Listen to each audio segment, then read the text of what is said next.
Welcome to Diligent Canine, and in this video I'm going to talk about dogs and crates.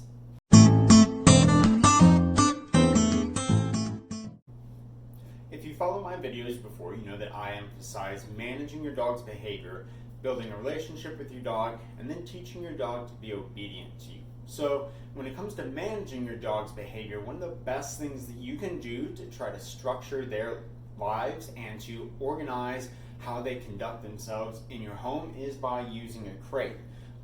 Crates are not inherently cruel, they're not unfair to the dog. In fact, when used properly, they are one of the most fair things that you can do to your dog. You can teach your dog boundaries, you can teach them limits to their behaviors, when they are and aren't allowed to do things, and it's overall just a safe spot for your dog.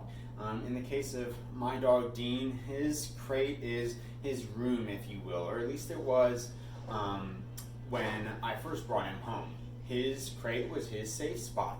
I don't have a bed in there now because I don't typically use the crate a ton now, but it's where he spent his day while I was at work. It's where he spent the nights when he was potty training, or when I was kind of like when he was new to my home, and I wanted to make sure that he did not urinate or defecate in my bedroom while I was sleeping, so I kept him in the crate.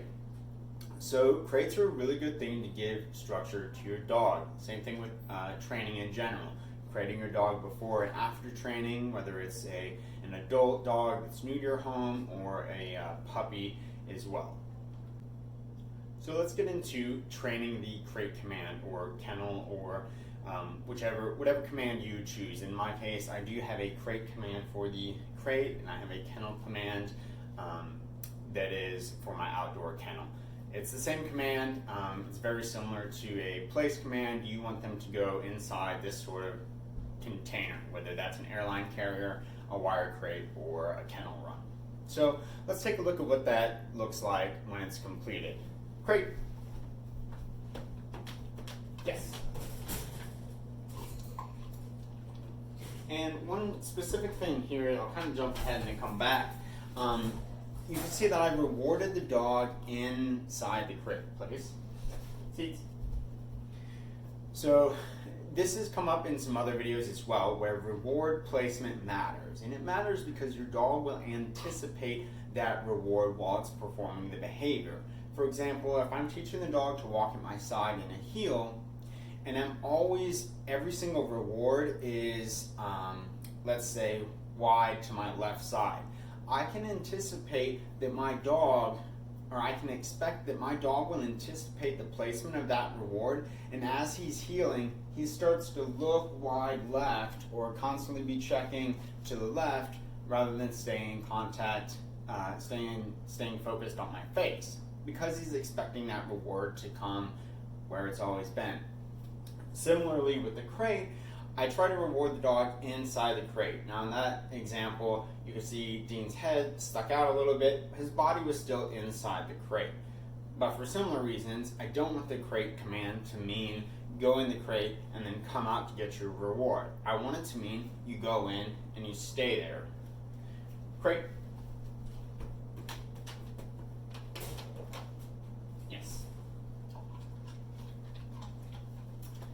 Now let's talk about how we get into the crate and how we build up to that.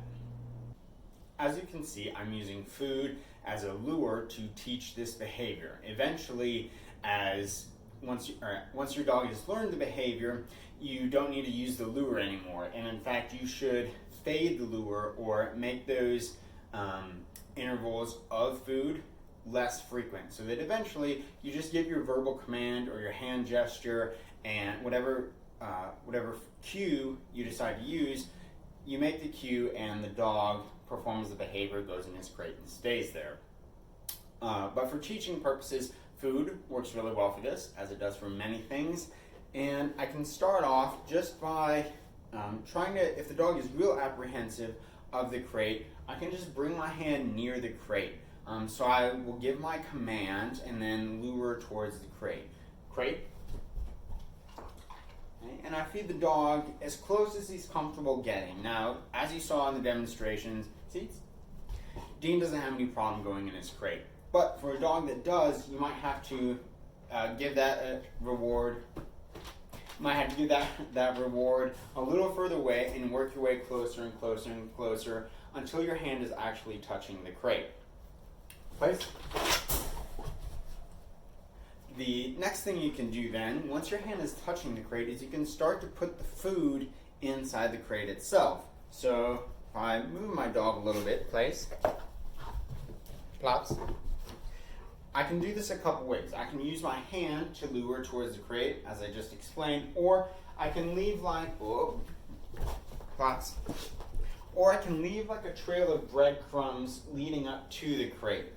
Again, if the dog is real apprehensive, you might start with the jackpot of food right in front of the crate, so not quite inside it, although that's something that you'll work up to. Yes. And of course, you let the dog clean up the food. In Dean's case here, I just released him from his down, but ideally you would give, or if you're training the crate command for the first time, you would kind of show the dog, like guide them, gesture towards the food after you give your command. So we'll do that again. Seat up, place. Good, live. Okay, so if you're going with the breadcrumbs, you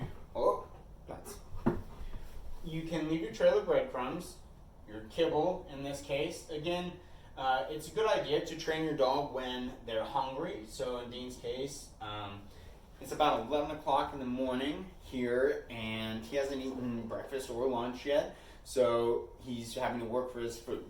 And I've got a trail of food here, and then the jackpot is instead right on the outside.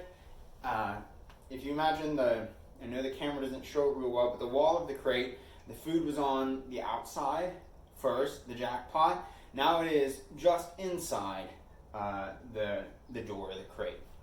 Yes.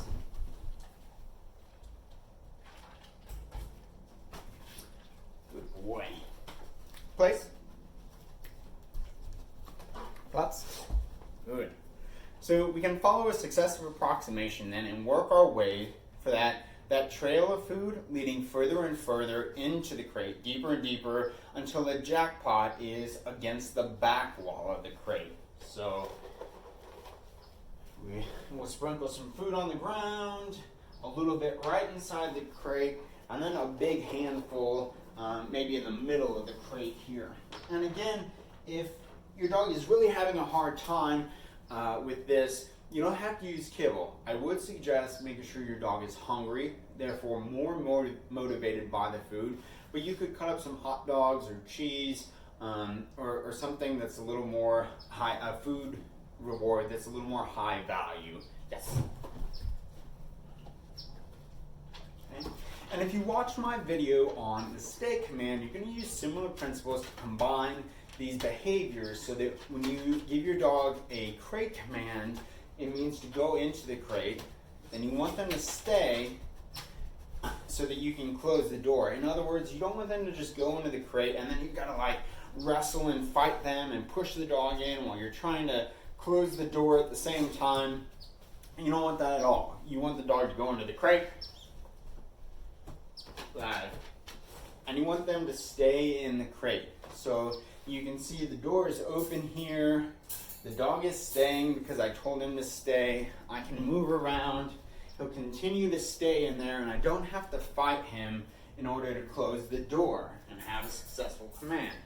Now, once the dog is able to enter the crate very efficiently, you can add closing the door to the process. So in the initial stages, it might be acceptable just to get your dog into the crate. Just like we talked about, if your dog is very anxious, it might be a successful training session just to get him to go up to the crate.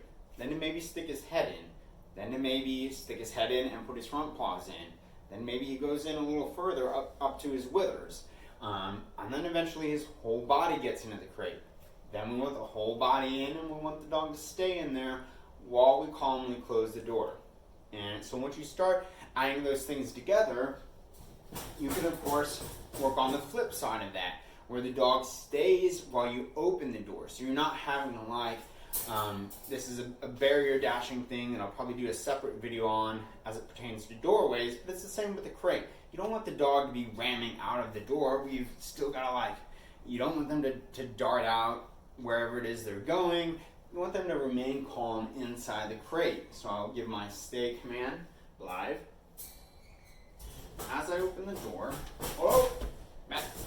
and if the dog doesn't comply, I'll simply close the door again. Live. And then when I'm ready, I will release the dog with my marker, whether that's a click or a verbal marker. Yes. So that is how I teach a crate command, and one of several other ways. If you got some other ideas or questions, send me a direct message and let me know. Remember to support this video and others by subscribing on patreon.com/diligentcanine. Remember that your subscription helps support military and working dogs.